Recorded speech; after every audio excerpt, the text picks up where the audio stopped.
Wir befinden uns in den Jahren zwischen 1848 und 1910. Das Diorama zeigt eine Zeit hoher sozialer Ausdifferenzierung und eine extrem dynamische politische Entwicklung.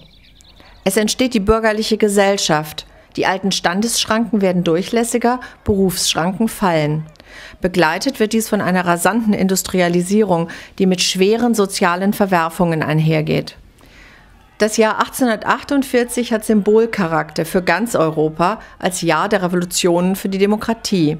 Es baut sich eine große Hoffnung des Bürgertums auf Freiheit und Demokratisierung auf, in Deutschland zugleich auf eine Einigung des Landes. Die Burg wird zu einer Universität. Sie wird im Stil des Historismus umgebaut.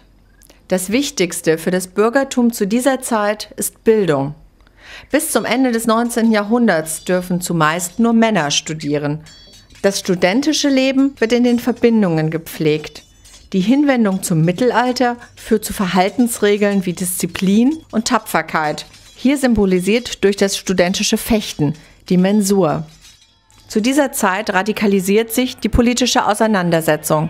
Hinter der Universität findet um das Jahr 1889 ein Streit zwischen zwei Gruppen statt.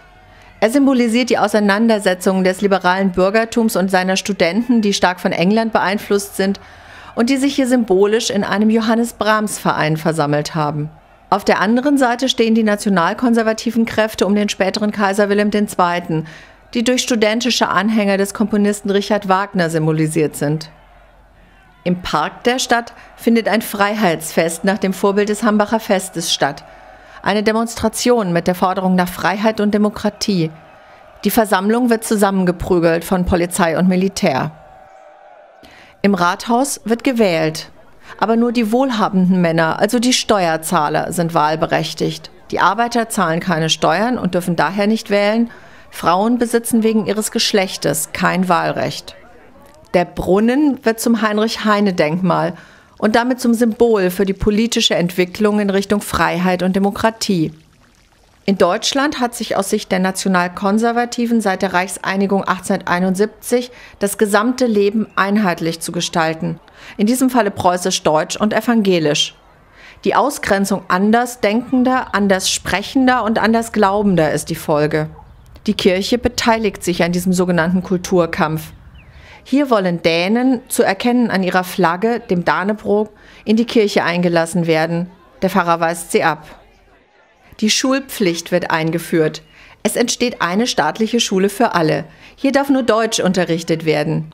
Ein kleiner Junge bekommt die Prügelstrafe, eine übliche Erziehungsmethode zu dieser Zeit, weil er seine Muttersprache sprechen will. Eine Gruppe von Schülern wird fotografiert. Die Fotografie verbreitet sich als Teil des Fortschritts ebenso wie die Elektrizität oder Musikapparate, die von Wachswalzen vorher aufgenommene Musik abspielen können. Noch sind all dies teure und nicht allgemein verfügbare Dinge. Eine Synagoge ist erbaut worden, als sichtbares Zeichen der Emanzipation von Juden in der Stadtgesellschaft. Ein Rabbiner trägt die heiligen Torah-Rollen in das Gebäude. Eine Gruppe Volkes schaut zu, nicht offensiv unfreundlich, aber skeptisch abwartend. Wirkliche Gleichberechtigung von jüdischen und nichtjüdischen Mitbürgern gibt es nicht. Es findet eine deutliche Verbesserung der Hygienebedingungen statt, um das Volk endlich vor Epidemien zu schützen. Dafür entsteht die Kanalisation zur Ver- und Entsorgung der Bevölkerung mit Wasser. Eine Gesundheitsfürsorge gibt es noch nicht. Auf Litfaßsäulen wird Werbung für die Auswanderung zu Schiff nach Amerika gemacht. Dies zeigt die mehrere Millionen Menschen umfassende Migration aus Europa nach Übersee in den Jahren zwischen 1875 und 1930. Zugleich wird hier der Beginn der Reklame als Massenmedium dargestellt. Reisende Ausstellungsunternehmer präsentieren in sogenannten Völkerschauen die europäischen Kolonien in Übersee. Sie feiern die Erfolge und den scheinbaren Glanz der europäischen Kolonialgesellschaften in Afrika und Asien. Menschen aus Afrika und dort einheimische Tiere werden direkt nebeneinander gezeigt, beide als Wilde.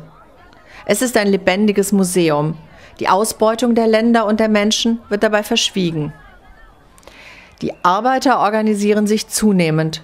Zugleich werden Arbeiterdruckereien, Vereine und Verbände durch die staatlichen Obrigkeiten verboten. Es herrscht eine strikte Zensur. Bücher und Zeitschriften, die die Beteiligung der Arbeiterinnen und Arbeiter am politischen und gesellschaftlichen Leben fordern, werden beschlagnahmt. Das Familienleben ist geprägt durch ein Nebeneinander der Eltern zu den Kindern. Kinder gehen in Begleitung einer Gouvernante spazieren, nicht an der Hand ihrer Eltern. Die individuelle Mobilität nimmt zu. Es gibt das erste Fahrrad und die Straßenbahn, gezogen von Pferden. Es gibt erste kontrollierte Flüge und der Zugbetrieb wird durch größere und leistungsstärkere Lokomotiven effektiver. Stahl ist ein moderner Baustoff für Brücken. Das erste Automobil mit Ottomotor hat nur der reiche Fabrikbesitzer. Strom sichert die Elektrifizierung der Industrie und die erste elektrische Straßenbeleuchtung. Die Nacht wird zum Tage. Der natürliche Rhythmus des Menschen im Laufe des Tages ist endgültig durchbrochen. Jetzt kann auch nachts gearbeitet werden. Der Fluss stellt die soziale Ausdifferenzierung des Lebens dar. Für die Stadt wird er Teil der Freizeitgestaltung mit Gründung des Kanuvereins und zum Schwimmen für die Kinder. Der Nutzhafen wandert auf die der Stadt abgewandte Industrieseite hinüber. Der Fluss besitzt keinen eigenen Wert als Natur und wird durch die Industrie ungehindert verschmutzt. Die Uhrzeit am Stadttor symbolisiert den Gedanken an die Zeit als das dynamische Element der Moderne. Noch wird sie nicht kritisch betrachtet, sie verheißt Fortschritt. Handwerker und Feuerwehr symbolisieren diesen technischen Fortschritt. Die Landwirtschaft verschwindet. Es gibt eine Streichholzfabrik, bei der viele Unfälle mit gefährlichen und giftigen Materialien geschehen. Der Besitzer hat seine Villa noch immer neben seiner Fabrik. Er hat die Verpflichtung, sich um seine Arbeiter zu sorgen. Er begreift dies zumeist so, dass er sie arbeitsfähig hält. Ihm gehört die Bäckerei, er sponsert die Schule. Es zeigen sich zwei Gruppen von Arbeitern. Einer hält eine politische Rede und ruft zu einem Protest gegen die Ausbeutung durch lange Arbeitszeiten und geringen Lohn auf. Auf der anderen Seite gibt es einen Arbeiterbildungsverein, da nur durch Bildung Aufstieg möglich ist. Der Kontrast von Armut zu Reichtum wird dargestellt durch den Fabrikbesitzer, der einen pompösen Kindergeburtstag feiert, und durch die spielenden Kinder auf einer Müllhalde neben der Fabrik. Die hohe Arbeitslosigkeit und die Aussichtslosigkeit vieler Menschen führt zu der Auswanderungswelle in die neue Welt. Die Alten und die Kranken bleiben zurück und die Jungen wandern aus.